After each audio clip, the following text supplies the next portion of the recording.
Okay guys, welcome to the one and only podcast by Ikatan Guru Indonesia Kabupaten Oganilir. This is Bejoli, berbagi edukasi, jendela obrolan literasi. Berbagi dan tumbuh bersama untuk bangsa yang penuh asa. Ayo guru, kita bergerak maju dengan hati penuh semangat baru. Sharing and growing kata kita untuk masa depan yang lebih cerah.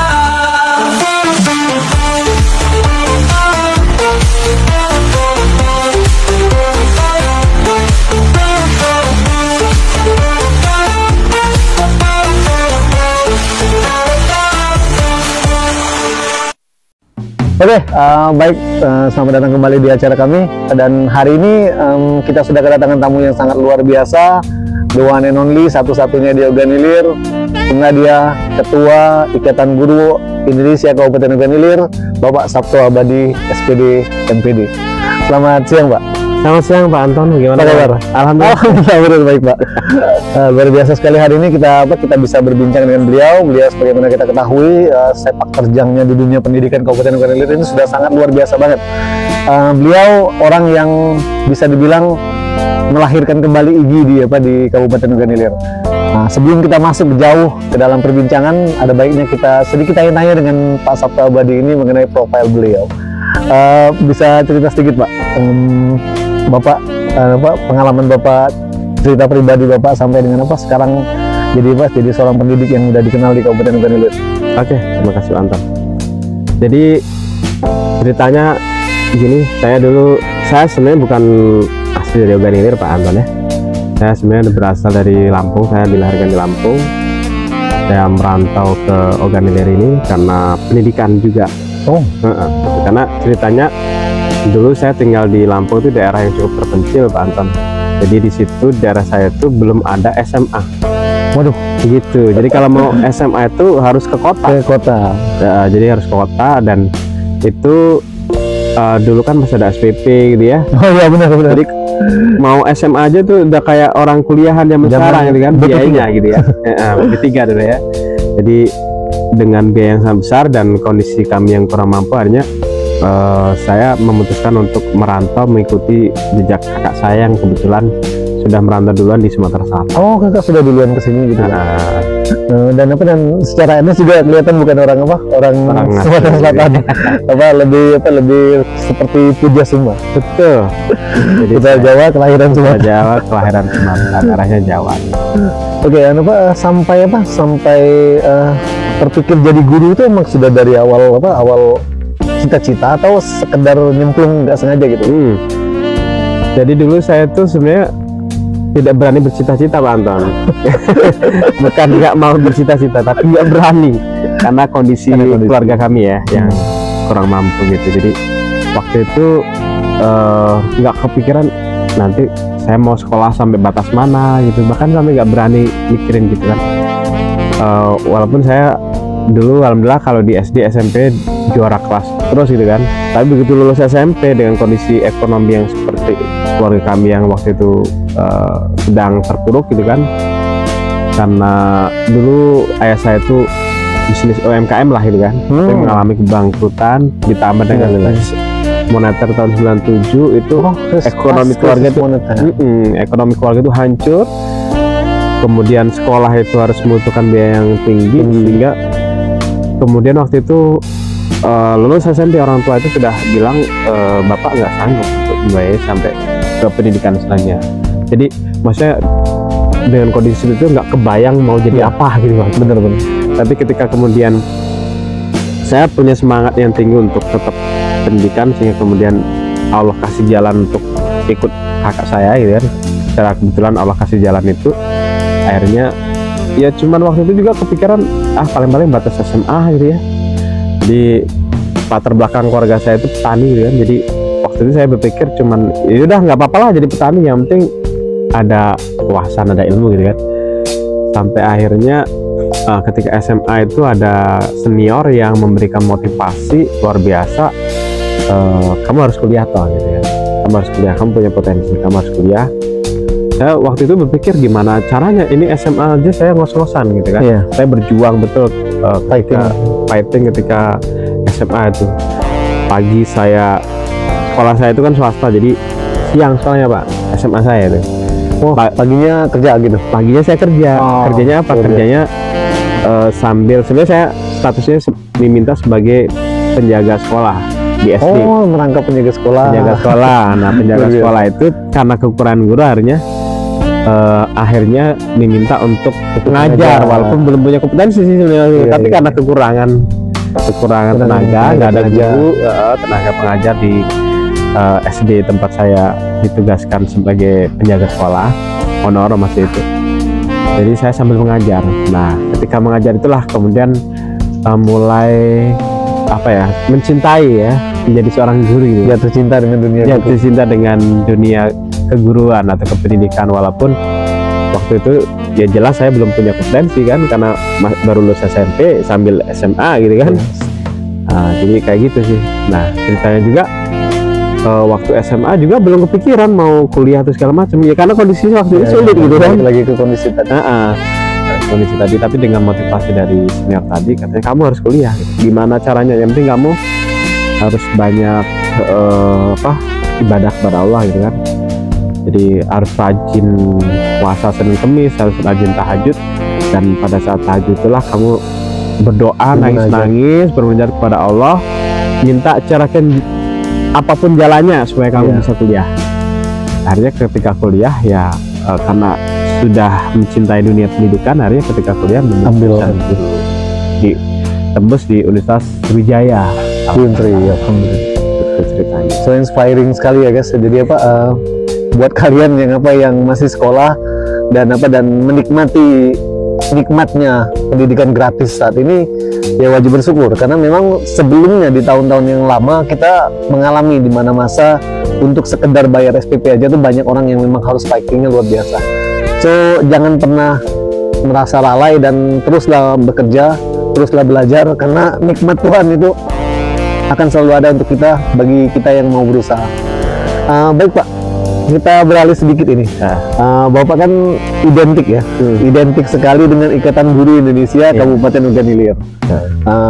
Mungkin kalau yang zaman COVID hobi ikutan webinar, udah sampai dijulukin raja webinar gitu kan. Pokoknya kalau nyebut IGI, OI, kebayangnya wajah Pak Sabto Abadi. Nah itu ceritanya gimana itu Pak? Bisa sampai bergabung dengan IGI, dan eksistensi IGI di Ogan Ilir sendiri itu gimana ceritanya Pak? Oke. Jadi saya itu menjadi anggota IGI tahun 2017 Pak. 2017. Tapi ketika saya menjadi anggota IGI, saya cuma iseng-iseng aja karena waktu itu diajak oleh senior itu kan, Bu Wahyu Sri Lestari, sekarang dia menjadi pengurus pusat. Dan kebetulan senior di MGMP IPS gitu kan. Jadi di Ogan Ilir waktu itu saya belum ngeh dengan IGI gitu. Jadi ketika tahun 2020 kami kan digabungkan dengan grup WhatsApp ya. Ketika kita kena pandemi COVID, dan saya mulai melihat sepak terjang IGI bagus gitu kan.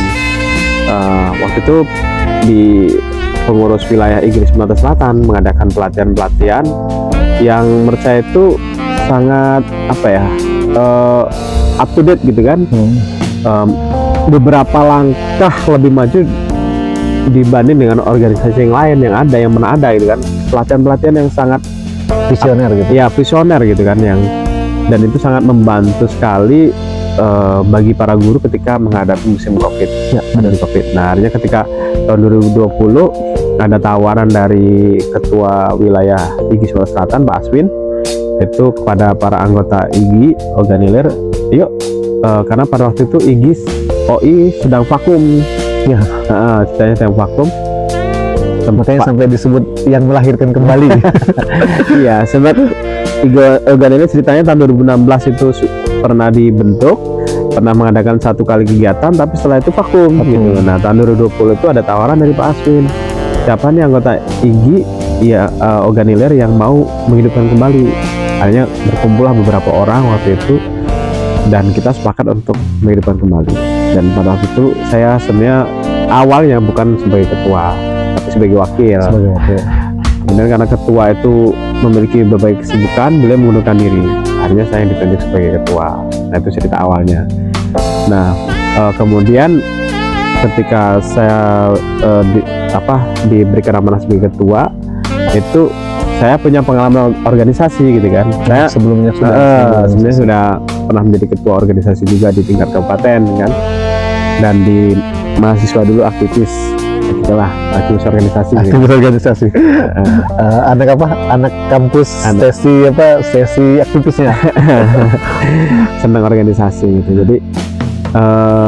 Jadi pengalaman di IG sebenarnya belum ada waktu itu, tapi saya punya pengalaman Di organisasi ya. Nah, akhirnya kami mencoba untuk melakukan gebrakan yang pertama. Pada waktu itu kami mengadakan kegiatan pelatihan membuat aplikasi.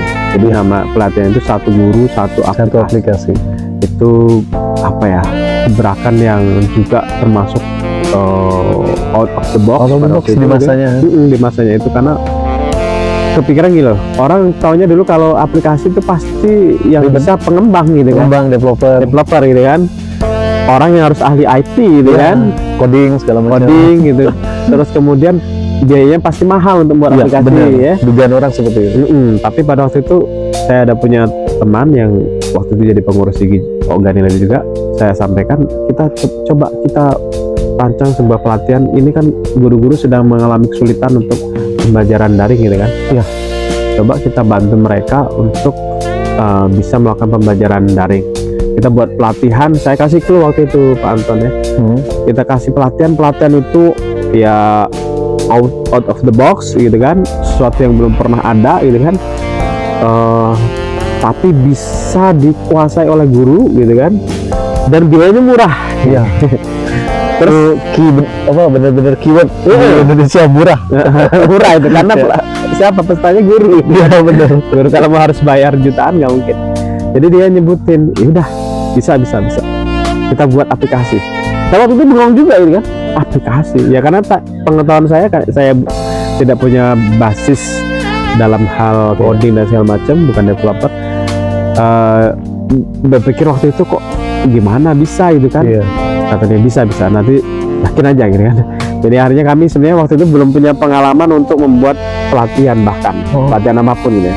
Jadi memang pengalaman pertama untuk ngadain pelatihan. Betul ya, pada saat itu mengadakan pelatihan, dan langsung pelatihan itu kayak pelatihan yang sulit gitu kan, dan kelihatan serius banget gitu kan. Luar biasa gitu. Jadi sudah akhirnya dibuatlah pelatihan satu guru satu aplikasi, dan itu impactnya sangat luar biasa ya, karena pada saat itu juga kebetulan kalau saya tidak ikut, tapi memang ada istri yang ikut, dan memang impactnya itu luar biasa.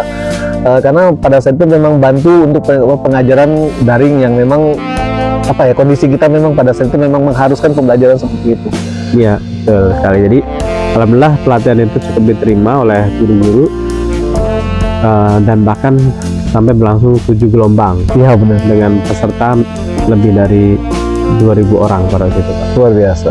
Dan pesertanya bahkan dari seluruh Indonesia, nggak nyangka juga ya. Kita yang pengalaman pertama kali mengadakan pelatihan itu, bahkan dari sekolah Indonesia luar negeri di Arab Saudi. Sampai ke luar negeri. Ya, dia orang Indonesia juga, tapi dia ditugaskan sebagai guru di luar negeri, SDLN gitu kan. SD kita di Kedutaan Besar Arab Saudi. Dan sejak itulah IG Organil itu benar-benar aktif mengadakan berbagai macam pelatihan, dan Pak Sabto memang menjadi motor penggerak yang sangat luar biasa, sampai dikenal tadi sebagai rajanya webinar. Oke Pak, ngomong-ngomong soal IG ini kan ke depan kita bakal punya tantangan yang luar biasa ya dalam dunia pendidikan. Menteri Pendidikan kita sudah melakukan revolusi ya. Salah satunya adalah mengenai pendekatan pembelajaran deep learning, kemudian perubahan nomenklatur beberapa instansi, juga peraturan yang berubah juga. Nah itu kira-kira kedepannya ada nggak Pak semacam gebrakan dari IG itu untuk mengajak iklim kependidikan di Organil ini biar lebih beradaptasi dengan pola baru yang sekarang ada? Oke.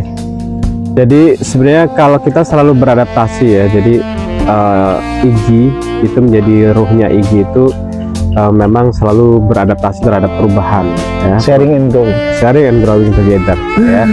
Jadi dengan pelatihan-pelatihan yang berbasis teknologi misalkan itu kan, kemudian juga orang-orang yang ada di IGI itu sangat semangat untuk menyambut perubahan yang digaungkan oleh pemerintah. Misalnya program-program pemerintah seperti program guru penggerak itu banyak diikuti oleh pengurus gitu ya, kan. benar. Dan pelatihan-pelatihan berbasis teknologi itu kan pelatihan yang berbasis kekinian gitu ya. Dan benar, itu benar. artinya sangat up to date sekali. Nah, jadi kita insya Allah untuk beberapa waktu yang akan datang, kita IGI Oganilir ini kali kedua terpilih sebagai penyelenggara namanya Temu Pendidik Nusantara. Oh iya, gitu, TPN. Dan kali ini namanya TPN ke-12. Kita tahun yang lalu sudah terpilih sebagai tuan rumah itu dari seluruh Indonesia, hanya 50 kabupaten kota. Tahun yang lalu itu ya. Satu Indonesia 50 kabupaten kota dan OI salah satunya. Ya, di Sumsel hanya Oganilir, di Sumatera hanya sekitar 2 kabupaten kalau nggak salah. Luar biasa banget ya. Jadi seluas Sumatera ini cuma 2 kabupaten dan Oganilir salah satu. Iya, gitu. Berbicara soal TPN ini Pak, apa sih yang ditawarkan yang istimewa gitu di penyelenggaraan TPN ini, dan seberapa jauh impact yang mau dicapai dari TPN nanti Pak? Ya, jadi TPN ini kan Temu Pendidik Nusantara. Jadi kalau saya mengistilahkan itu, boleh dikatakan TPN ini adalah pestanya para guru. Kalau pesta secara umum itu kan bersenang-senang, glamor segala macam. Tapi kalau pestanya guru itu adalah ilmu, gitu. Lautan ilmu, betul. Berbagi ilmu. Jadi, dan ini sesuai dengan jiwanya dari IGI, sharing and growing together gitu kan.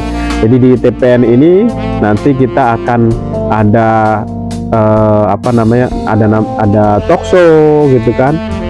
Kemudian ada cerdas cermat guru. Cerdas cermat guru.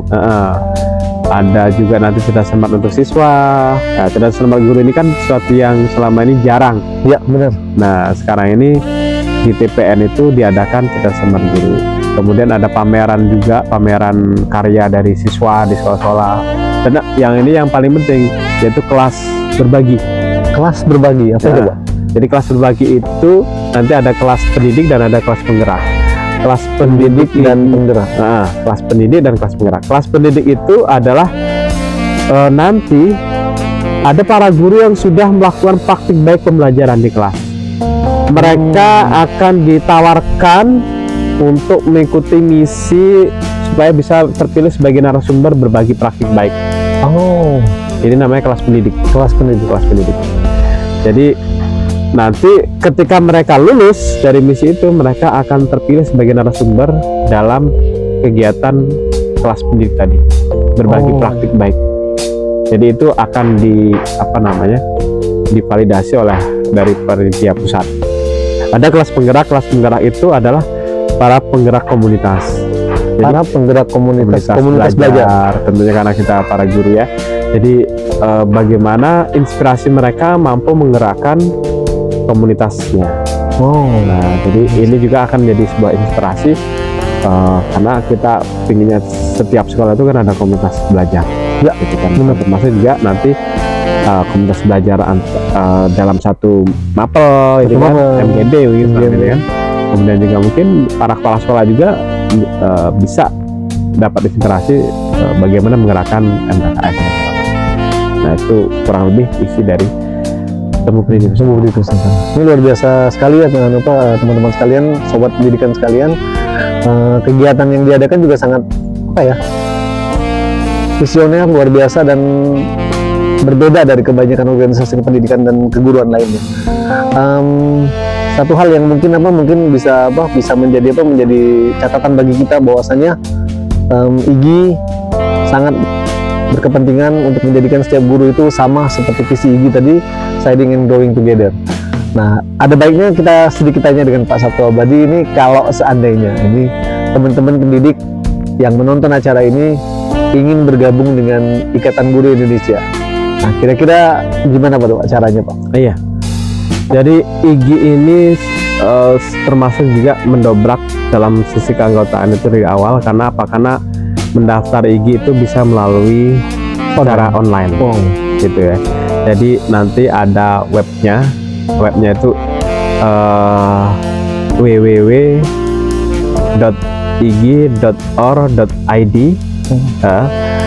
ya. Jadi dari situ Bapak Ibu bisa nanti pilih menu untuk pendaftaran anggota. Ya, jadi bisa dilakukan di rumahnya masing-masing. Tidak perlu bawa surat datang ke kantor. Tidak perlu, hanya cukup menyiapkan KTP data gitu kan. Datanya cukup menyiapkan data yang ada di KTP, dan nanti setelah mengisi data dan kemudian mengupload foto sekaligus membayar uang pendaftaran melalui transfer gitu kan, melalui transfer. Itu pendaftarannya dari awal IG berdiri sampai sekarang nggak berubah, hanya Rp50.000, berlaku seumur hidup selama menjadi guru. 50.000 seumur hidup. 50.000 dibawa ke restoran Padang 4 bungkus balik gitu. Dan di IG juga tidak ada iuran bulanan. Gitu. Jadi ini sesuatu yang mind blowing ya. Iya.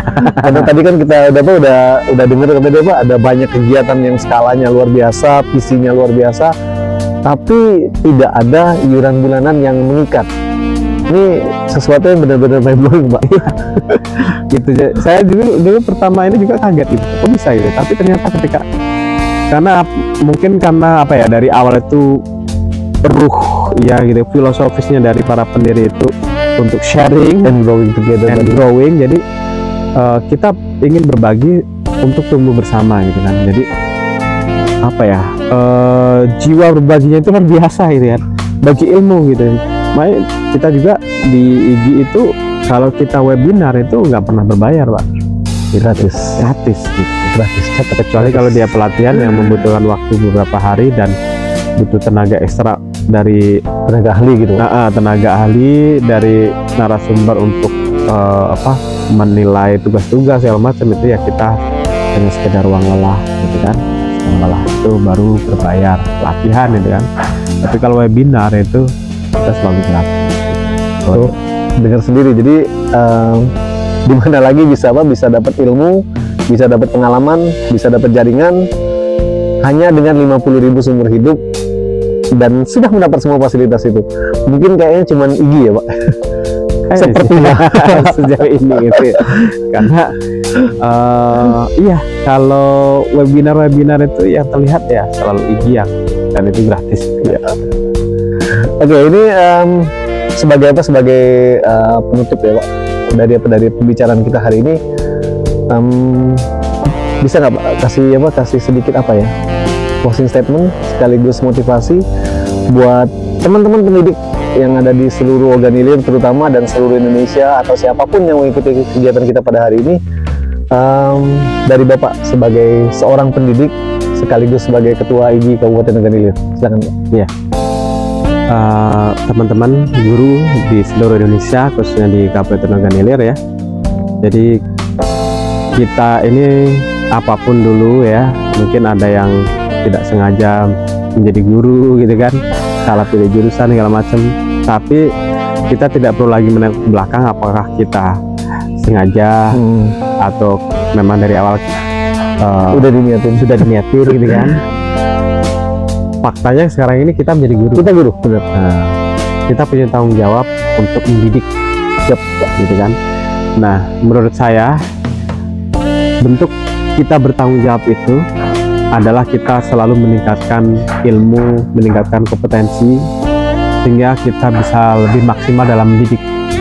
Jadi kalau teman-teman guru tidak mau berkembang, tidak mau mengembangkan kompetensinya, tidak mau bertumbuh gitu kan, maka ini dalam bahasa saya itu nanti dalam melaksanakan tanggung jawabnya tidak bisa sepenuhnya dong gitu. Karena kan mendidik ini harus didasari atas keluasan ilmu gitu kan, supaya mendidiknya benar gitu kurang lebih, dan mengikuti perkembangan dunia gitu. Kita tidak menjadi orang yang tidak mau ikut perubahan gitu kan.